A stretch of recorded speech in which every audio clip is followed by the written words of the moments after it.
Hey guys, good evening. Welcome to Devbhoomi Career Point. आशा करता हूँ आप सभी लोग स्वस्थ होंगे, काफ़ी अच्छी आपकी स्टडी चल रही होगी। तो दोस्तों लगातार आपको टेस्ट सीरीज मिल रही है और इन टेस्ट सीरीज को आपने फॉलो करना है। दोस्तों काफ़ी महत्वपूर्ण एक टेस्ट सीरीज रहेंगे आपके सभी अपकमिंग ग्रुप सी एग्जाम में। आज है सामान्य हिंदी टेस्ट भाग 120। काफ़ी महत्वपूर्ण क्वेश्चन आज के इस टेस्ट में आपको देखने को मिलेंगे।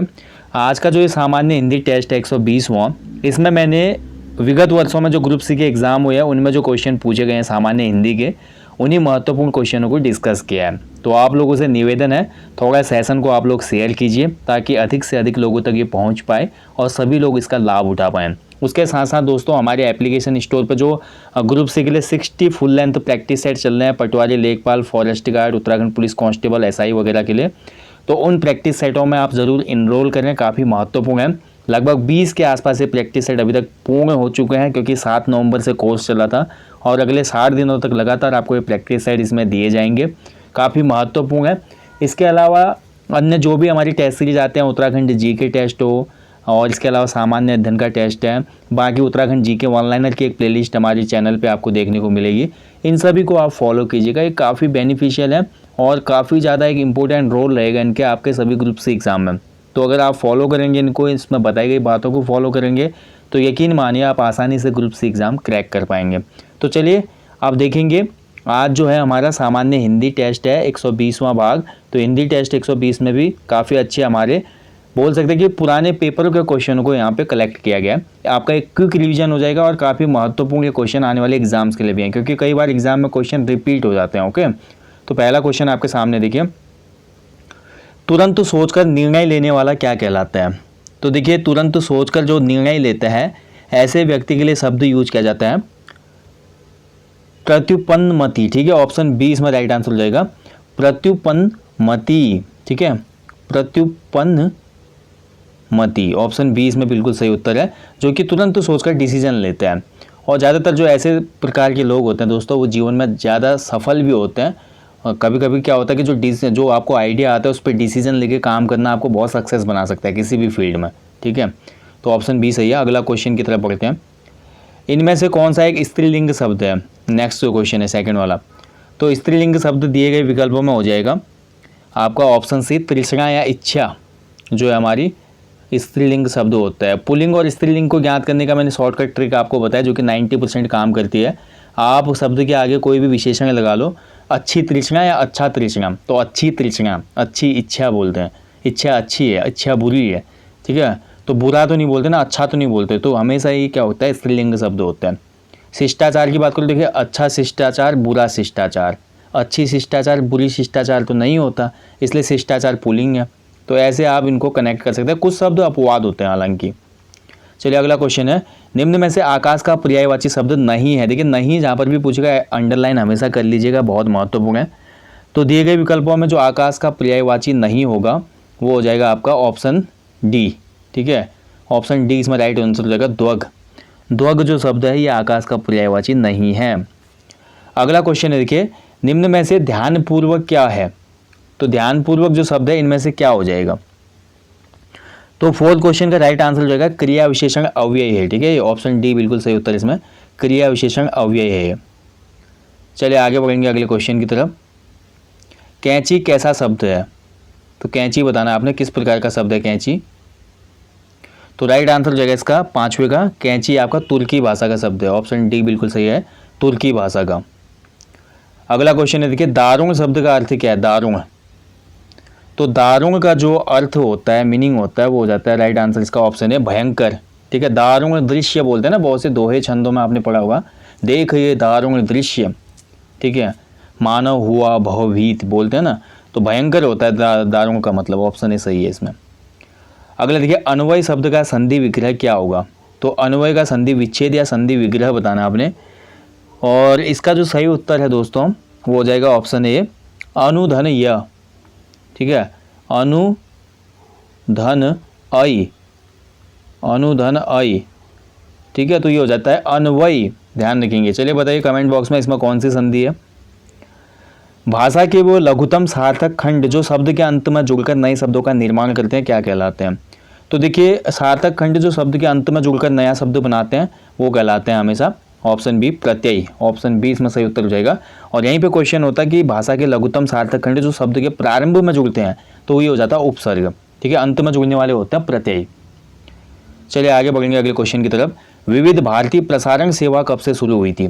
तो विविध भारती की जो प्रसारण सेवा शुरू हुई थी भारत में, ये हुई थी ऑप्शन है 1957 में, ठीक है, 1957। ऑल इंडिया रेडियो आपका शुरू हुआ दोस्तों 1936 में, 1957 में उसको नाम दिया गया था आकाशवाणी। और विविध भारती प्रसारण सेवा भी यहीं से शुरू होती है, तो ऑप्शन इसमें बिल्कुल सही उत्तर है। कवयित्री महादेवी वर्मा का जन्म कब हुआ था? तो महादेवी वर्मा वेरी इंपॉर्टेंट है, इनका जन्म हुआ था फर्रुखाबाद में और वर्ष था 1904, ठीक है, ऑप्शन माफ कीजिएगा, ऑप्शन डी होगा इसका 1907। फर्रुखाबाद में 1907 में इनका जन्म होता है, ऑप्शन डी इसमें सही उत्तर है 1907, ठीक है। महादेवी वर्मा जी को देखिए 1982 में यामा जो इनका संकलन था काव्य, इसके लिए सर्वोच्च साहित्यिक सम्मान ज्ञानपीठ से सम्मानित किया गया था ये 1982 में। चलिए आगे बढ़ेंगे। इनमें से आलोक शब्द का विलोम क्या है?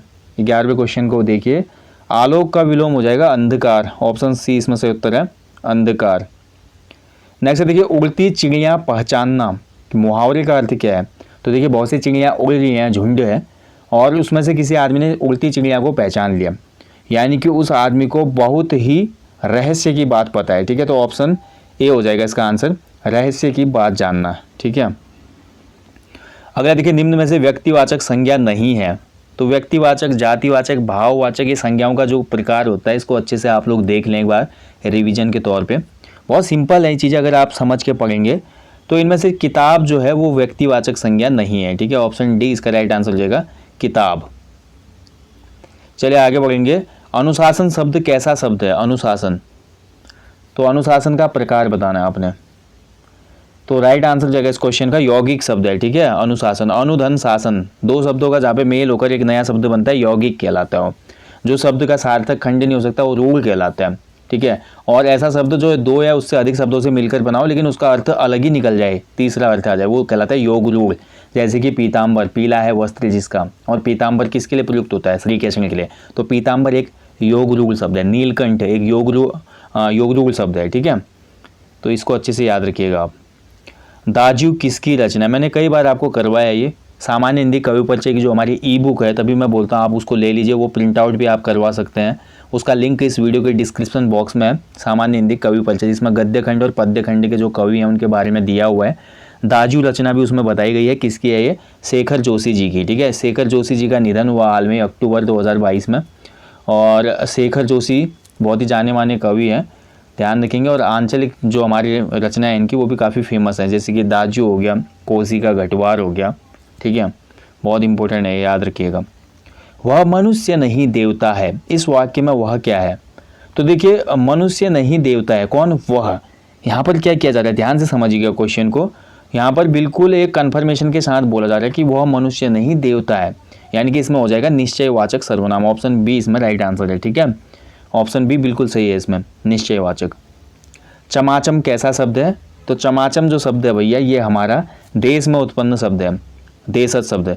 देश में जो देशज शब्द होते हैं वो देश में उत्पन्न शब्द होता है, पता नहीं चलता कहाँ से उत्पन्न हुए, जैसे कि लोटा, डिबिया, खिचड़ी, चिड़िया, ठीक है, चमाचम और खाट, खटपट, ये सभी हमारे क्या हैं? देशज शब्द हैं। चलिए आगे बढ़ेंगे अगले क्वेश्चन। नेक्स्ट क्वेश्चन है, देखिए, मोहन एक अच्छा खिलाड़ी होते हुए भी पढ़ने में तेज है, यह कैसा वाक्य है?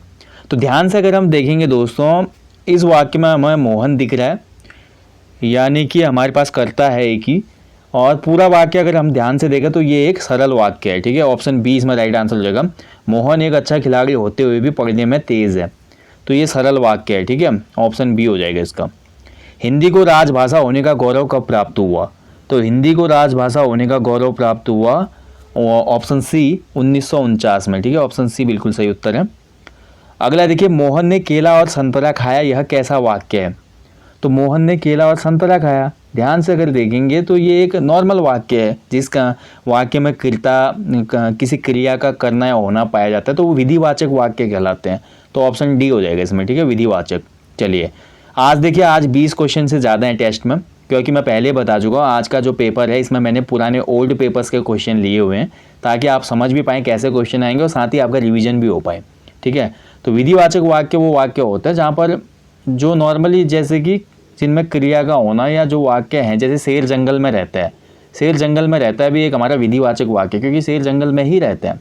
ठीक है, चलिए आगे अगला क्वेश्चन है, इनमें से एकाक्षरी शब्द कौन सा। देखिए एकाक्षरी को और अनेकाक्षरी जो हमारे द्विअक्षरी, त्रिअक्षरी, 4 अक्षरी, 5 अक्षरी शब्द होते हैं, कैसे उनको पहचानेंगे, इसके लिए एक वीडियो है हमारे यूट्यूब चैनल पे, उस वीडियो को आप ज़रूर देखना, काफ़ी महत्वपूर्ण, अच्छे से समझ में भी आ जाएगा। तो एकाक्षरी शब्द में ये होता है दोस्तों कि एक ही श्वास में जिसमें ध्वनि निकल जाती है, और बाकी इसमें एक और नियम होता है, वो आप वीडियो देखना समझ में आएगा।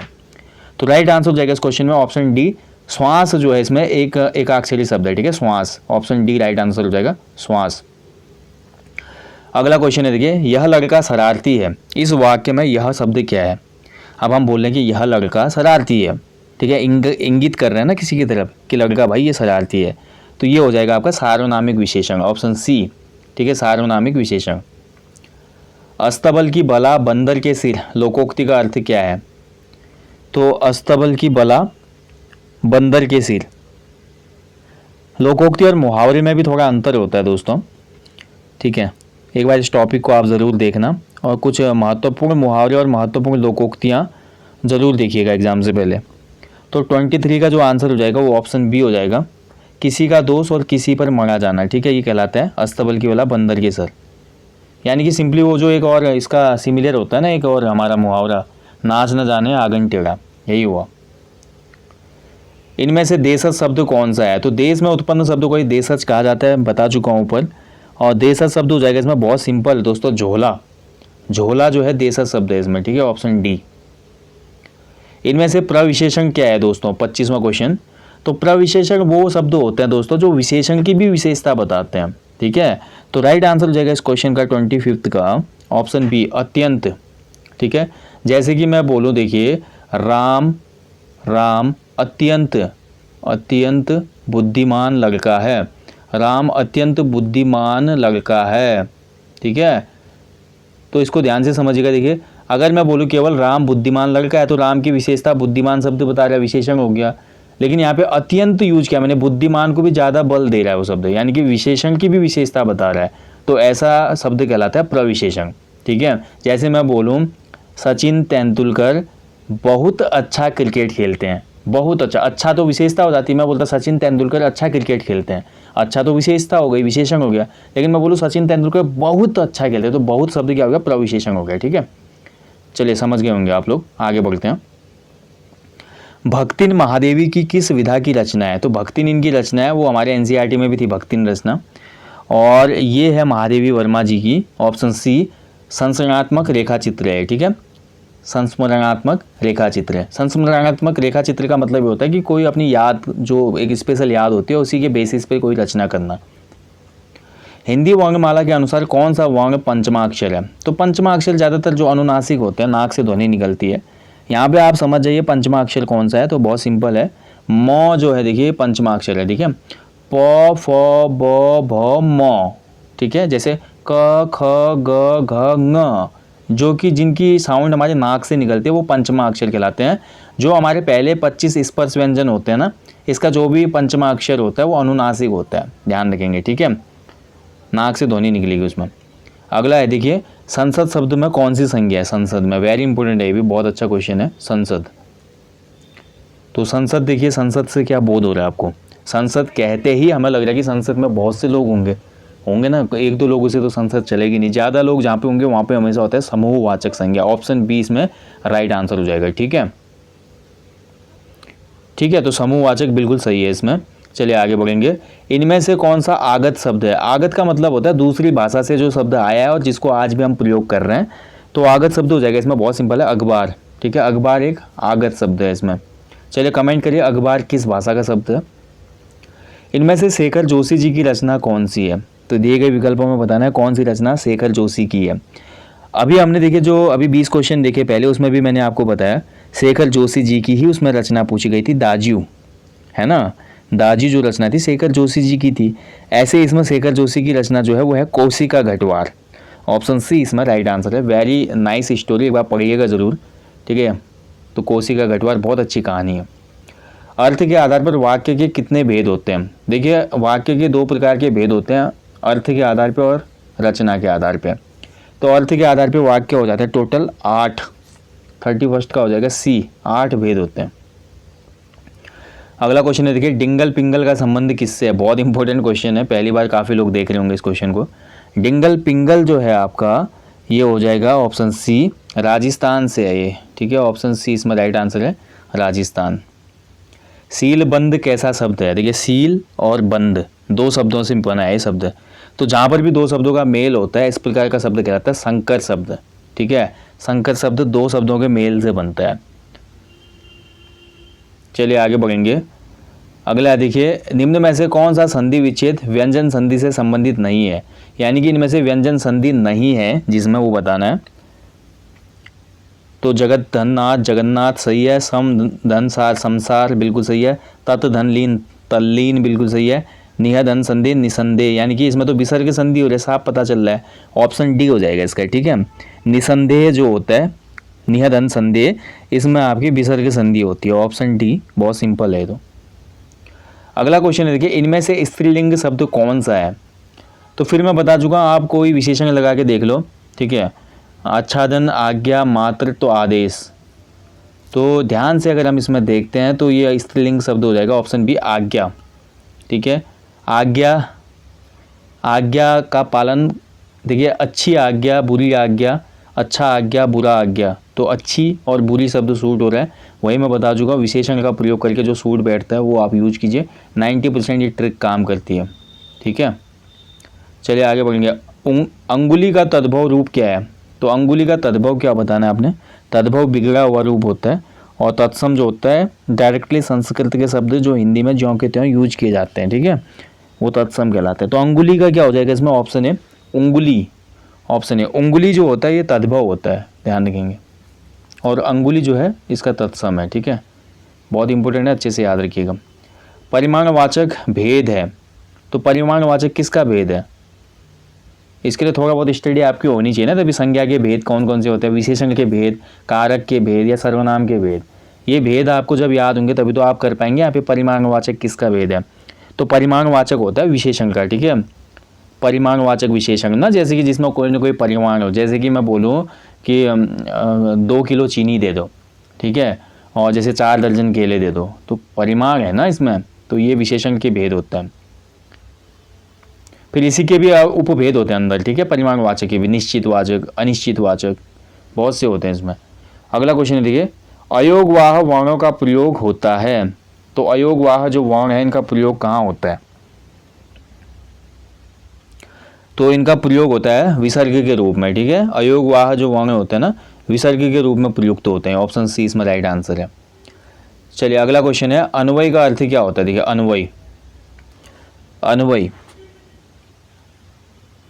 अच्छा क्वेश्चन है, बताना है आपने। अन्वय का जो अर्थ है, संधि विच्छेद भी पूछ लिया जाता है कई बार अन्वय का। अन्वय का जो संधि विच्छेद है वो आपका होता है अनुधन अय, अनुधन अय, ये हो जाता है अन्वय। और इसका जो अर्थ होता है, सही सही अर्थ होता है ऑप्शन बी, वाक्य की अनुरूपता को ही अन्वय कहा जाता है, ठीक है, वाक्य की अनुरूपता को। लास्ट क्वेश्चन है भाई टेस्ट का आज का, इनमें से कौन सा शब्द सरस्वती का पर्यायवाची नहीं है? फिर नहीं है पूछा, अंडरलाइन हमेशा करना है, मैंने बताया आपको एग्जाम में, नहीं तो क्वेश्चन गलत हो जाएगा। कई बार बच्चे नहीं है को सही है पढ़ लेते हैं जल्दीबाजी में, तो नहीं है हो जाएगा राइट आंसर 40 क्वेश्चन का, ऑप्शन डी, कमला जो है इसमें वो सरस्वती का पर्यायवाची नहीं है, ठीक है। बाकी देखिए वाणी, वीणापाणी, शारदा वगैरह सभी किसके? हमारे सरस्वती के पर्यायवाची हैं, ओके। बाकी देखिए दोस्तों, जो भी टेस्ट मैं करवा रहा हूँ आपको ये अच्छे से आप याद रखना, ठीक है। और इसके अलावा कोई भी अन्य आपके क्वेश्चन, डाउट या कुछ भी क्वेरीज हो तो आप इस वीडियो के समाप्त होने के बाद कमेंट बॉक्स में कमेंट कर देना। हाँ, वाणी, वीणापाणी, शारदा, कमला जो है मैं बताना भूल गया, लक्ष्मी का पर्यायवाची होता है ये, ठीक है, लक्ष्मी। लक्ष्मी के अन्य जो पर्यायवाची हैं वो होते हैं रमा, इंदिरा, श्री, ध्यान के धन की देवी मानी जाती है लक्ष्मी, और सरस्वती जो है ये विद्या की देवी मानी जाती है। चलिए तो सेशन को मैं करूँगा यहीं पे समाप्त दोस्तों। आज जो था ये एक क्विक रिवीजन सेशन था, मान के चलिए टेस्ट सीरीज का। एंड इसमें 40 क्वेश्चन हमने रिवीजन कर लिए पुराने पेपरों में पूछे हुए, ठीक है। महत्वपूर्ण है रिवीजन करना पुराने पेपरों के क्वेश्चनों को, क्योंकि कई बार क्या होता है 4-5 क्वेश्चन रिपीट हो जाते हैं इन्हीं से नेक्स्ट एग्जाम में। तो अगर आपको ये बेनिफिट मिलेगा तो इस होने पे सुहागा हो जाएगा, इसलिए स्किप ना करें इस प्रकार के जो भी सेशन आते हैं। बाकी जाने से पहले हमेशा की तरह बोलना चाहूँगा दोस्तों, अपने जीवन में यार कम से कम एक पेड़ ज़रूर लगाएं और लोगों को भी इसके लिए अवेयर कराएं। बाकी जहाँ भी आप खूबसूरत प्लेस पे घूमने जाते हैं वहाँ पर स्वच्छता का विशेष ध्यान रखें, घर के आसपास भी स्वच्छता का विशेष ध्यान रखें। अपने माता पिता गुरुजनों का हमेशा सम्मान करें। जीवन में हमेशा आगे बढ़ने की जो प्रेरणा अंदर से आती है ना, उसको जीवित रखें, मोटिवेट रखें, उसको हमेशा रिचार्ज रखें और मान के चलिए आप ज़रूर एक दिन सफलता तक पहुँचेंगे। आपका ये विश्वास अगर ऐसा ही रहा तो, और अपनी मेहनत पे आपको विश्वास है। बाकी कल के सेशन में मिलेंगे, आप लोग अच्छे से अपनी स्टडी करें, अपना ध्यान रखिएगा दोस्तों। जय हिंद, जय देवभूमि, शुभ रात्रि, गॉड ब्लेस यू ऑल।